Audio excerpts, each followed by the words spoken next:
So the story goes on with the mother and the daughter, hearing from the birds and bees and from her mouth after being introduced, or shall I say, invited over for another dinner with the family. The mother was going through a lot of bodily issues. She was dealing with, she had an issue with her veins. She had a varicose veins issue, high blood pressure.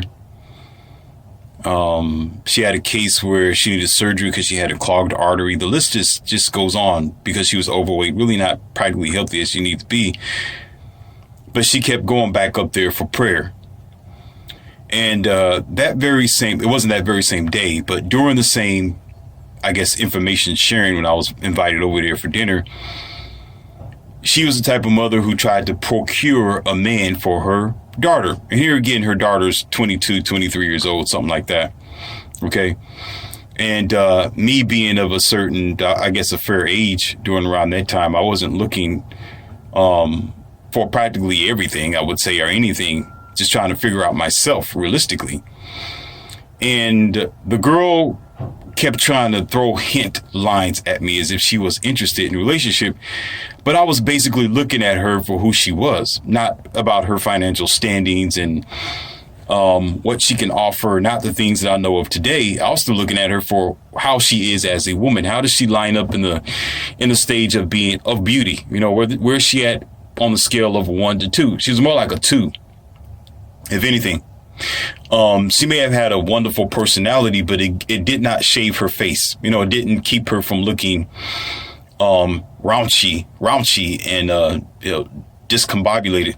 She still looked kind of as what somebody say, ratchet looking female, and really pretty much not my type. And she was almost looking like her mom, and the way that she ate was rather it was rather disturbing as well. You know, she wouldn't mind, munching down a bag of Cheetos and onion rings. You know, she'd go in the cabinet where her mom's kitchen was and pull out a whole lot of, a couple of Debbie snacks and just munch on it right there. And, while she talking, I could smell the Doritos and the food coming out of her mouth. And it's just, it just wasn't my type of forte at all. And I knew the mother and the family was trying to procure a man to start a foundation, but she wasn't really well taken care of. The girl didn't really know how to be a really good, attractive type of female where she can get the men in her life that will be interested in her. Okay. And so from my quick observation and getting information that way and studying and evaluating the environment, now that I can tell it and break it down in realistic form, that's the reason why she didn't have anybody who was interested in her. And again, at the time, she would still need to have some type of financial growth for herself and be able to handle her school documentations and the usual scenario where she's driving her own car, she's not living with her mommy anymore. But even just initially being attractive, she was doing it all the wrong ways. She had no idea what it meant to attract the opposite sex. Given that she was underneath a single mom, and the mom was this Christian that would go back and forth to church, thinking that prayer would change everything. Prayer is going to change your life. And so practically the entire time they continued on, right? A couple of months after, every now and then, and hear rumors from the birds and the bees that this went on for several years to the point where the mother's condition got critical. And my reflection after a couple of years, but not during that moment, I didn't know, was based on the food that she kept eating. The mother didn't eat right. It was always fast food. The house wasn't well kept. Everything was fast paced. She didn't do anything to jog around. When it came to anything of a physical exercise, she was too embarrassed. She was embarrassed to go for a community walk. She was embarrassed to sign up for a gym membership. She was embarrassed to do what she needed to do. But yet she wasn't embarrassed to stand there in front of the pastor and get a prayer or for him to lay hands on her wide forehead. Right? Not embarrassed to go up there and be indoctrinated and hope and believe and think that this prayer is going to change anything. But yet she's going to be embarrassed to do what she needed to do, or to use knowledge in order to heal herself. So sadly, but very expectedly, she is no longer with us. Actually, it was, I heard about her passing at least 3 or 4 something years ago. Not that long ago, actually, 3 or 4 years. You know, that's not a lot of time. And she wasn't, I would say she wasn't even in her 50s. You know, she was in her 40s. And it was because of the health conditions. No matter if the physician and the doctor try to tell you, hey, you know, go work out, go do this, you know, stop the fried chicken, you know, leave the oil alone, start baking your chicken, or just stop eating chicken altogether. You know, they'll still say, well, it's good. I can't help it. I'm just going to pray the impurities out of it. I'm going to pray that God's going to make it better. I'm going to pray that God's going to heal me if I get sick. So I'm going to go over there for a prayer and keep doing it. But yet I'm not going to do anything to be active in my own healing and my freedom. Okay. And again, from the birds and the bees, I find out that the daughter herself she has body deficiencies as well. And she's reaching up to the weight as well. And now she's miserable and depressed. Can't find a man now. And her directive now she's pretty much not in the church anymore. And now she wants to be what some people say, lesbian. Okay. She's interested in the same sex now because there's no man that's going to be interested in her. They're not interested in in the struggles that he's going to have to endure, and the maintenance and the future liability that she would become if he decided to be her permanent boyfriend. Okay. And all the while they skipped over knowledge. All the while they didn't put the book down, get off their knees and listen to what the doctor is saying. Go out there for a walk, do their studies, figure it out. They didn't want to because they're too blindsided. And I know what some of you are thinking. There's two things. There's a passage in the Bible, and I know about the scripture. You don't even got to put it down there. Stop the nonsense. You're talking to somebody who don't play. You're talking to Morpheus. Before you put the scripture down there, I know what it means. I just don't quote it word for word. Okay, I'm not stupid. Don't even waste your time. You know, the list goes, you know, work without which. You know, you got to work. You know, you pray for something, but you got to be active in your prayer. I know about that. Okay. Don't waste your time nor your finger. Put something else that makes sense down there. Okay. That's one excuse. The second excuse is this. If you're going to be physically active in your own freedom, in your own salvation, in your own knowledge, if you know how to go to a book and read, if you know how to take the proper medications, the herbal medicines, the teas that you're supposed to drink, the clean alkaline water that you're supposed to do, working out every day, being healthy as you're supposed to be, then why are you sitting there praying? That's the idea. Why are you praying? The only thing you should be doing is say, okay, thank you, heavens. I'm going to keep moving. Like some people do. They will eat a sandwich and they say, okay, thank you, God. And that's it. That's all. I mean, yeah, be thankful. Nice. I would agree with that. Be gratified from the universe and the smart farmers, right? Be gratified from the Health and Food Organization and everybody else who did their job to make sure that your bologna on the table is clean and free of parasites and so forth. Yeah, be thankful. But don't be a dodo bird here in my economy of Wildman sitting in the corner going, do, do, do, do. Okay. Because you don't understand what you're eating or taking into your body. Don't be the dodo bird where you got to sit there and pray the impurities away, or pray that it's clean, or pray that it's not full of pesticides or sickness. Do your research. Do your research. Do your research why you can't find a man or a woman. Figure it out. You can't figure it out, then that's your problem. It's not God's problem. It's not the world's problem, nor is the society's problem. It's your problem because you're not looking in the right books. You're looking in the indoctrinated books to tell you prayer changes everything. Well, you tell that to her. She's not here. 3 years have passed, and she thought the same thing like you do. Prayer changes everything. It didn't change her. I'm not being cold-hearted. I'm being factual and in your face. I'm telling you exactly what it was. It did not change her reality. You understand? because all the information was there. So what does that tell you? What was more valuable, her getting on her knees or her figuring it out? You know, survey says, obviously it will be specifically the fact that she ignored information. She ignored the facts. She wanted to live a plush, lazy lifestyle and thought that God was going to do everything for her. Going to the Sky Daddy, please, Sky Daddy, bail me out. Sky Daddy, can you do this? Sky Daddy, do that. The heavens and the universe have already provided you with every necessary means possible to make sure that whatever task or situation that you're in, it is solved. The problem is our cognitive dissonance isn't solved. The problem is when you walk into those double doors, okay, with the big cross on it, it's finished for you. That's it. You're walking into a zone where you are giving your power away. Instead of giving your power away, take your power back. Go to a bookstore somewhere, listen to a thinking lecturer, do your research, find out what the doctor is saying and figure out your problem for yourself. Start talking and praying with your two legs, one in front of the other, not sitting still on the pulpit with your knees on some soft plush carpet that you paid for out of your tithing and offering. It don't make sense and it never will. It never will make sense. It can't possibly make sense. That's contradiction. You know what the biggest contradiction is? When you sit here and try to challenge Morpheus, right? You know, the first thing you do is, well, you know, yeah, you pray about something and you believe, but you got to be active in it. I'd be like, okay, then why are you praying about it? Just go be active.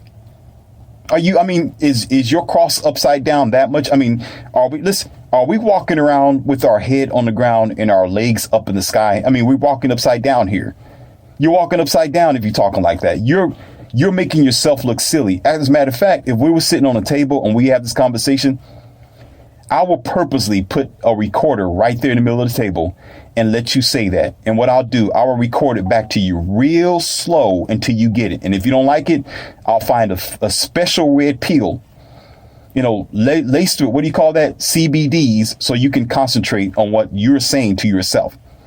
Okay, so let's do it again. Okay, you would say, work without, or here you go, pray on something, but you have to be active after you pray.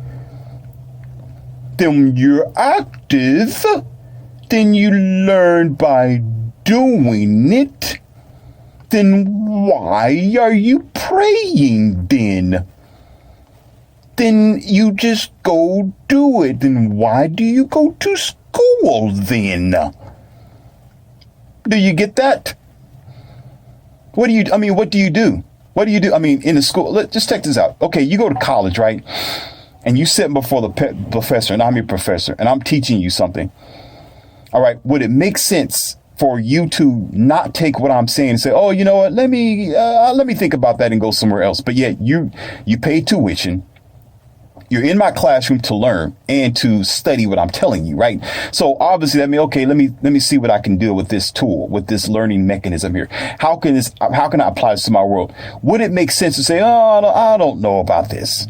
I'm not so sure. Let me go pray about it first to something that you don't know exists. You know, to something that has no, I ain't going to go there. I got to be nice here. I really do. You know, you only have so much room to make a mistake. If the doctor tells you, listen, your arteries are clogged, and if you keep eating this bad food and you keep increasing your cholesterol, you have a chance of a stroke, and you keep on playing around, you're going to get a heart attack. So you need to put that stuff down and change your life. You know, and you should be like, okay, maybe I'm not so sure about this, but let me concentrate on this. Oh, you might be right. This might be a critical thing. Let me analyze this.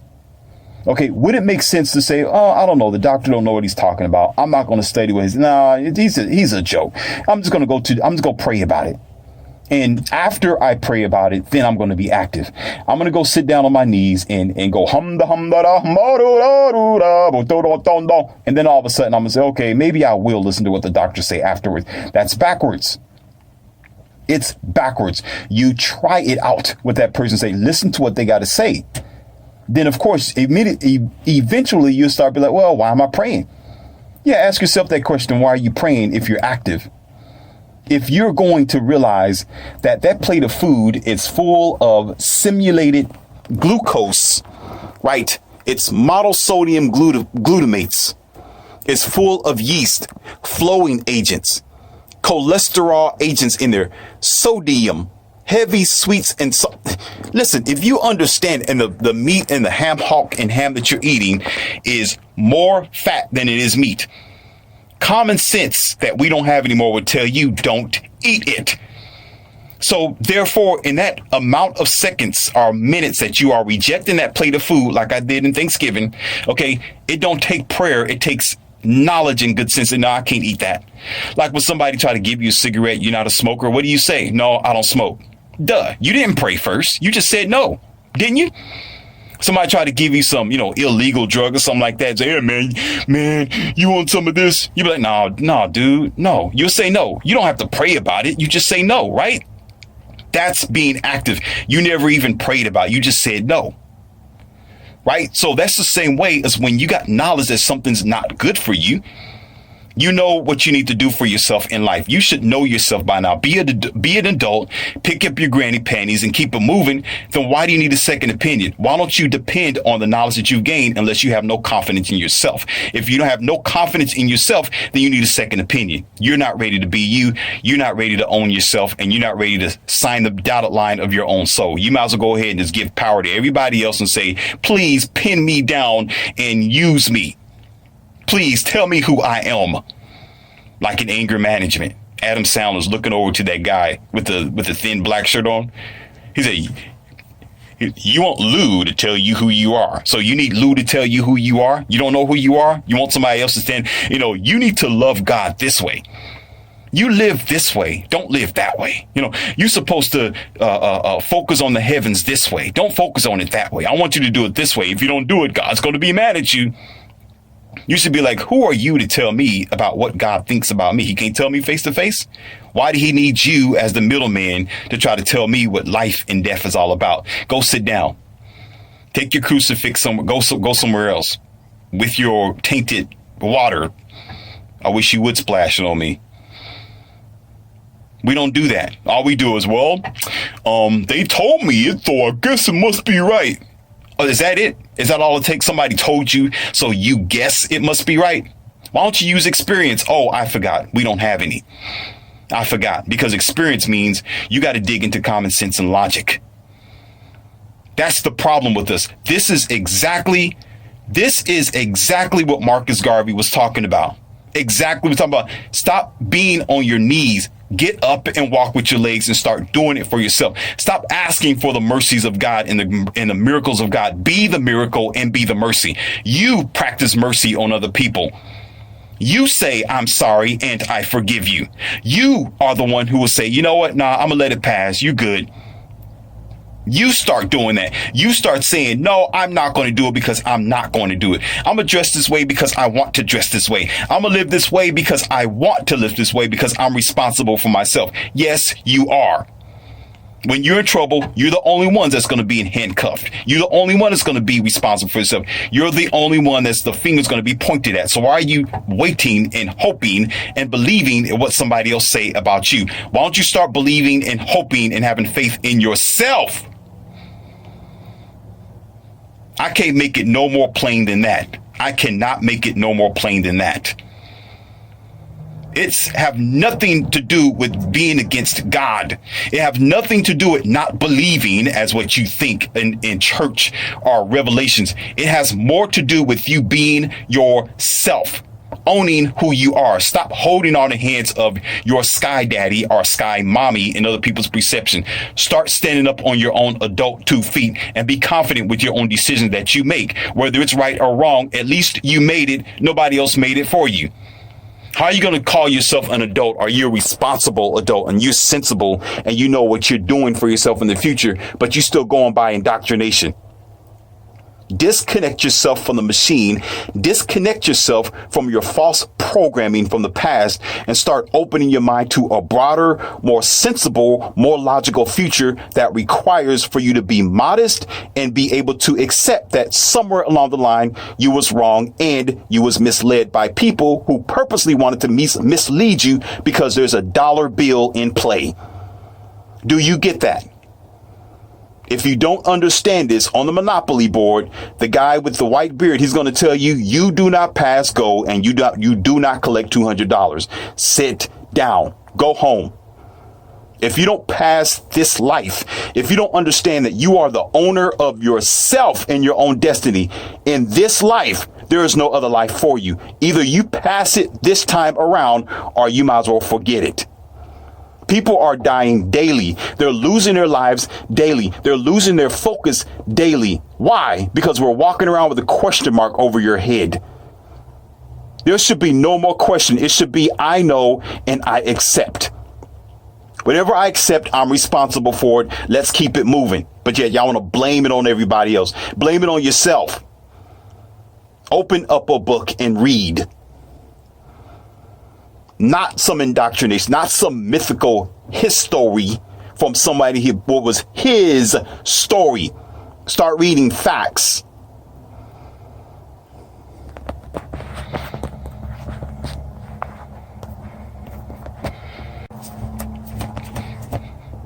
That's one thing that really turns the table in the favor of any debate. When I'm speaking with somebody and the first thing you do, you want to grab a scripture out of your so-called book of manual human control and tell me about what some prophet or somebody said back in 2000 or 3000 something years ago. All I got to do is sit there and say nothing. You just made yourself a loser immediately. Losers lose, winners win. You know what winners do? They run ahead of you. They keep it going. They ain't going to sit there talking about what somebody else said. They're going to say, I said this. Be responsible and be, no, I said this. Well, in Corinthians chapter 5 and 6, it said, in the Quran, it said, oh, yeah, that's nice. It did say that. It said that. S-A-I-D, past tense. What do we say today? This is today, not yesterday. If you want to be back there in, A, B, B, C, or for some of you, A, B, C, D, E, F, G days, okay, then you got a problem. No wonder you are de-evolved. I'm not a part of you in your circle. My vision is for the future and tomorrow, and we don't have a future if we're holding on the past. Let me say that again so you can understand. We don't have a future if we holding on the past. It's amazing that the only thing that we hold in the past, is the so-called prophecies and mythical gossip, right? And what somebody said who was supposed to be smart. But yet we never even held on the values and the virtue that we once had in the countries. How are you going to sit here and quote scriptures from something you didn't write? You wasn't there. Okay, but yet you try to validate it with your lack of ID and your lack of current self, right? Check this out. But yet, why aren't you quoting valuable traditions that we are losing in the westernized civilization? Why don't you go back in the past days of the value that we used to have as a family? Why don't you quote that type of stuff? Why don't you talk about what it means to be husband and wife without trying to get over on each other? Why don't you start quoting that? Not what First Corinthians said. I can give a care less about what they said, whatever they needed to say at that time. This is the 2020s. We need to start talking about solutions. Not talking about, in the old days, they did say that. Yeah, you said it. They did. D-I-D, did, past tense. Didn't your teacher teach you that? You know what past tense mean? Past tense for they did, they said, not say, not doing. Because we're not doing, we don't care anymore. Obviously, the way that society is. So therefore, when you are standing there talking about, I need a prayer, I need somebody to lay hands, God, please help me. God did help you. God is speaking to you every single day in knowledge, without words, without your pulpit pimp. In evidence of your nature. Everything that you see around you is speaking to you. You just don't want to listen to it. You don't want to hear it because it's too real, because it'll debunk you out of your sleeping state of mind, because you think it's easier to walk up to somebody, pray for me. They're going to pray for you. All right. You'll get a prayer. Oh, yeah. People get prayers every day. Oh, yeah. They get it. One way or the other, you'll get a prayer. But what is it going to change? Nothing. The only person that's going to change is you. I changed. I can talk like this because I was one of those people. That's why I was Dr. Jekyll and Mr. Hyde. I was wrestling with logic. Logic destroyed my indoctrinated mind. Logic destroyed the stories that the pastors were telling me. Logic destroyed the idea of Noah's Ark and, walking on water. Oh, Moses, he split the seas. Yeah, okay, go out there and do it yourself then. Let me see you split the seas. What a joke. We don't even know the difference between childlike stories and adult logic. We still thinking with our childlike logic. Like, okay, this is the book of God. How is it? There's lots more contradiction in there than there are nicks and crooked bones on your body, but you're going to say it's the word of God. So you're saying that God is flawed? God is flawed, right? When you take your time and you read it like a regular book, this don't make sense. No, it don't. So, but you're saying it's God. So that means God don't make sense. It's you who's blasphemous in the face of God. It's you. Whenever you say this, check this out. Whenever you say, oh, this is the book of God, you immediately was a blaspheme to God. You immediately start slapping God in the face. Because if God can speak for itself, it'd be like, well, I didn't write that. Why are you blaming that on me? Or you say something like this. I do not have human attributes. And if you read the Bible slowly, a lot of it in there is a human attribute book. That's something an emotional person would do from the beginning of Genesis to the end of Revelations. That sounds like somebody who is power hungry. That sounds like somebody who's woefully confused, especially when it comes to Adam, and then all of a sudden figuring out that he needed an Eve. Wow, that's afterthought planning there from a superior being. So no, I didn't write that babble. That's exactly what he would say. But y'all be like, no, it had to be. It had to be. So are you calling me stupid? Oh, I'm sorry. Yes. Okay, but yeah, you say, I'm going to put my whole life on this and say, I'm going to repeat everything that's in here and use it as a rule of thumb. No, that means you're just applying yourself. You're applying yourself to the manual of human control and you're happy with it. That's all. And if that's what you want to do, feel free to do that. But don't come and debate me, because I'm not going to say that. I'm going to just look at you and not say a word, because what smart people do, they separate themselves. I applaud rich people, and there are some people who are very famous, right? You know what they do? They leave. You know what people do when they have a family that tries to tear them down, or they're in the black community, and the black community is really funky, and out of shape and disproportionate. You know what smart people do? They'll be like, I'm good. They'll separate themselves. They'll go somewhere else. They're going to argue with you. A rich person or somebody who's financially wealthy, somebody who's trying to live their life, they're trying to do better for themselves. You know what they do? Nah, I'm gonna leave town. I'm good. I'm out of here. I'm out of here. Smart people who want to protect themselves and keep themselves in a sharp lifestyle. Because what happens is when you are around, and I'm gonna put it. Now, I'm not talking about specific people or culture, but when you are around dumb people, over time it'll start making you dumb. When you start arguing or communicating with people who have low frequency and live in a very low lifestyle, in a low valley lifestyle, according to the audio I just made, they'll start making you that way. So whatever you do and you living around them, or you living underneath them or by them, you start suffering because of the dumb, mindless things they do. So what you do is separate from them. So if you argue with someone who don't comprehend the memo, if you're arguing with someone who is indoctrinated to the point where they want to play blue pill white knight, and no, I'm right. No, women are the queens of the world. We're doing all right. I'm doing just fine. Happy wife, happy life. I'm not going to go there. That's red pill stuff there, but that's just as much as well.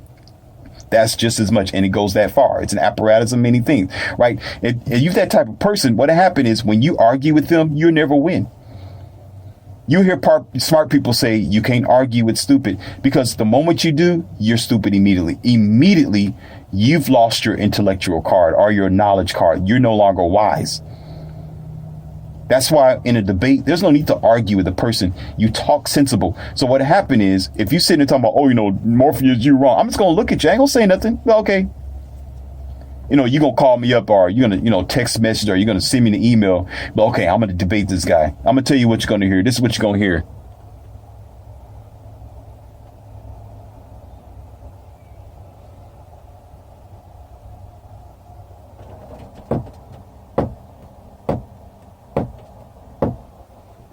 I don't waste my time. I just don't. And it's not that I have nothing to back myself up. I don't have the energy, because you and I, all of us, have been receiving the memo since we was born into this westernized civilization. Nature has been knocking on the door since day one. If you don't know what time of day it is, there's no saving you. There's no need to sit here and talk about something that's completely obviously in your face.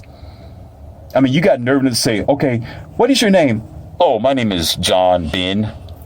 Okay, John Ben. What's the social security number, John Ben? Oh, it's 555-555-555. Okay. All right, John Ben. Where were you born? Oh, I was born in North Carolina. Okay, fine. Okay. How old are you?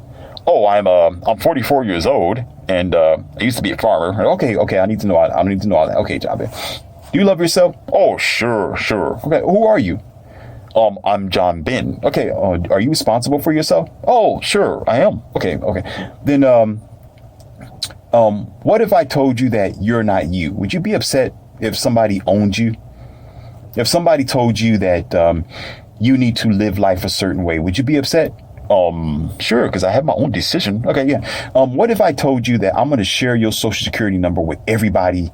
I'm gonna give your social security number to them in China. How about that? Or Russia. Let me put it online. Would you be okay with that? Oh no, are you out of your mind? Okay. So all right. So what if I told you that, don't you have a personal relationship with your wife? Well, oh, what are you talking about here? Okay. So you want a mono relationship, just you and her, right? Well, sure. Okay. I'm feeling kind of uncomfortable about this. So Morpheus, what are you saying? Okay. So what if I told you love your life? I do love her. We've been together for 12 years. Okay.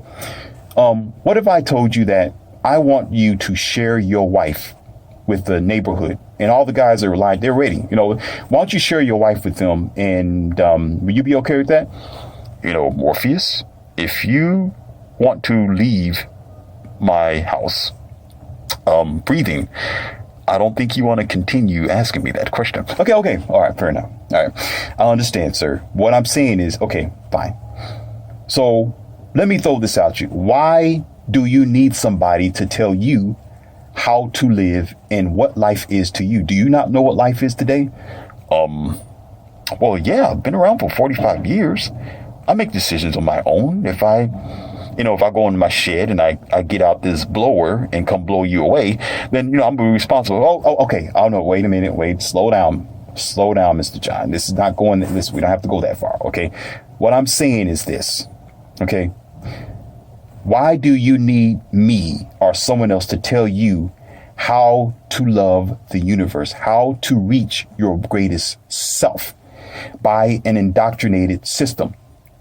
I don't know, because it's just the right thing to do. It's traditional. We've been doing it for years. But what is it specifically telling you to do? Oh, there's rules and regulations involved. I mean, that makes sense. But what is it telling you? It's saying that you are a sinner if you don't line up. Saying God don't really care about, you're just not in the eyes of God proper or right. And you're not going to have, to be reprobate mind, right? You're just this outcast type of person. And when the rapture comes to fruition, towards the so-called revelation, you're going to be left behind. How do you feel about that? Oh, it sounds like a bit of control. Oh, okay. So why would you line up to something that would tell you, listen, Mr. John, because you love because you love your wife and you don't want to share her, right? Because you protect your privacy and you know that there are pirates out there and hackers and you need to keep your social security secure, right? Okay. So you've been here 44 years and you know who you are. Correct. So you just got through saying this. Let me throw this back at you. So then that means you are responsible for yourself. You are responsible for how you reach the heavens. You and you alone have a personal relationship with what you think God is. Why would you put all that in an indoctrinated system that needs to tell you what you are supposed to do? I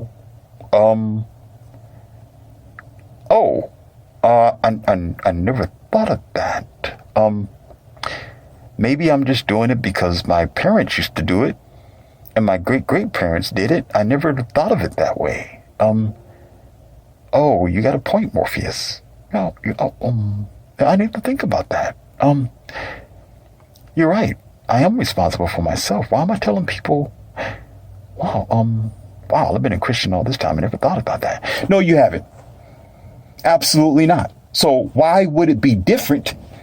Why would it be different as soon as you walk into the double doors and you standing on your knees, you got this program book underneath your shoulders. Oh yeah, I need a prayer. I'm gonna be on my knees. I'm wrong because I don't believe, but so I'm gonna believe because I don't want to be considered as wrong in the mythical God. But I'm gonna believe just because, even though I haven't been there, I'm gonna believe. I can't walk on water myself, but I'm going to believe. And because I don't want to be considered as a leftover and I don't want revelations to run me over, I'm going to believe. So what does that mean? Why have you been in the system to begin with, Mr. John? What do you think it is? Because I'm going to throw it at you, but I want you to tell me what you think. I thought it was just the right thing to do. Oh, no, no, sir. You was doing it because you was scared.